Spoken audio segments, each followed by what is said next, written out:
Okay. Thank you. I now recognize Senator Rosen, and we'll go from there. Thank you, Mr. Chair. And I want to thank you, too, Administrator Loeffler, for joining us here today. I just want to make a short comment on what Senators Hickenlooper and Hirono have said, because we know that we want to bring back U.S. manufacturing so that we can compete. But when is the real question? How long does this take to happen, and how many businesses will suffer or disappear in the meantime? And that's what we're really talking about with this uncertainty, because this puts people's dreams and their life work at risk. Hey folks, welcome back to True Voice, where we cut through the noise and speak truth to power. I'm your host, Andrew. If you care about small businesses, veterans, and holding our government accountable, make sure to hit that subscribe button and ring the bell so you never miss a beat. All right, let's get into it. So I just watched this Senate hearing clip where Senator Jacky Rosen grilled SBA Administrator Isabel Guzman over a $167 million cut to the Small Business Administration's entrepreneurial development programs. Let's watch. Or on the chopping block. So I think when we talk about it, this is that bridge where people's dreams will be dissolved. But I'm going to move on because we've had so many good conversations, and I want to talk about the importance of SBA as a resource partner. Because SBA's impressive networks of Veterans Business Outreach Centers, Small Business Development Centers, and Women's Business Centers, we know that they provide critical support to small businesses across the country, having counseled more than 744,000 small businesses and supported over 1 million jobs in 2024 alone. The tailored support provided by Veterans Business Outreach Centers, I'm just going to call them VBOCs, a lot easier, it's important for my state of Nevada, which is home to more than 200,000 veterans and over 23,000 veteran small businesses. We only have 3 million people in Nevada, so it's a good number. I was proud to help secure Nevada's first dedicated in-state VBOC to ensure our veterans and transitioning service members get the support they needed to start a business. And so, Administrator, when we spoke ahead of your conversation, we really seemed that we connected and shared this priority to really support our veteran entrepreneurs. This is your story, bring the value of our community. And so I was really disappointed to see this drastic $167 million that was cut from the SBA's entrepreneurial development program in the president's budget. And this is going to result, sadly, in the closure of hundreds of business resource centers, including 31 VBOCs. Small businesses are being hit hard, like I said, by the Trump tariffs. It's just the uncertainty. People aren't sure how to plan. We're not trying to attack anyone. We want to bring things back, but people just don't know what to do. And they need access to SBA, to the resource partners they've had, to the confidence that they have in their communities and those connections now more than ever. And so my understanding that your plan to address this need is for the SBDCs to provide the same services previously offered by eliminated programs like VBOCs, and I so appreciate this. But the SBA requested only $10 million in additional funding for SBDCs to serve veteran-owned businesses. It's still 46% less than existing funding for the veteran services. It's a step forward, but in the meantime, again, where are folks going to go, and how is this expertise? You're losing staff. These centers in my small state really help. So does SBA acknowledge that organizing all counseling services under SBDCs will make it harder for our veterans to access resources and place even more pressure on our SBDCs? They are really already strained.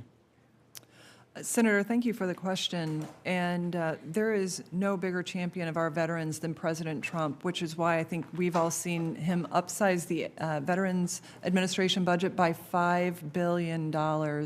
And I'm pleased to say, particularly as the daughter and granddaughter of veterans, my father started a small business as a result of what he learned in the military, that I am so proud to champion veterans and deliver even more unified, strengthened resources. We've just announced today an MOU with Secretary Collins at the Veterans Administration to share more resources between the small business efforts of the VA. It's important that veterans often serve veterans, and that's what our VBOCs give us. They hire veterans to serve the veterans who understand the process. So by eliminating them, you've eliminated this kind of unique understanding from veteran to veteran. I want to correct the assumption that we're eliminating VBOX. That's absolutely not the case. In fact, the floor of 10 million is a floor, not a ceiling from the SBDCs. But let's be clear, there are 1,000 SBDCs across the country. We have 68 regional offices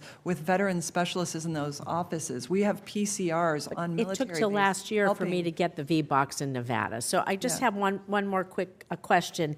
The SBDCs do provide general counseling and business training, and so under your plan, how will SBA ensure that the SBDCs, again, to the same point, have the advisors that are specifically trained to provide counseling on those unique needs, and how long is it going to, how long will veteran businesses have to wait for this transition to be complete? Because again, it's the uncertainty. They don't have to wait at all, Senator, which is great, because I totally agree with you. We need to serve our veterans better. And in fact, this week alone, we're hosting 15 seminars for our veterans in Boots to Business and Reboot across the country. And we're only going to build on that. In fact, through our partnership with the VA, through our work with SBDCs, through our veterans outreach programs in the region, we're consolidating and unifying our services so that veterans have access to the full suite of SBA. And I'm very proud to say SBA lending to veterans in this calendar year is up 26%. Will you come meet with folks in my office to give us the list of I would love everything to. that you're doing so that we can communicate this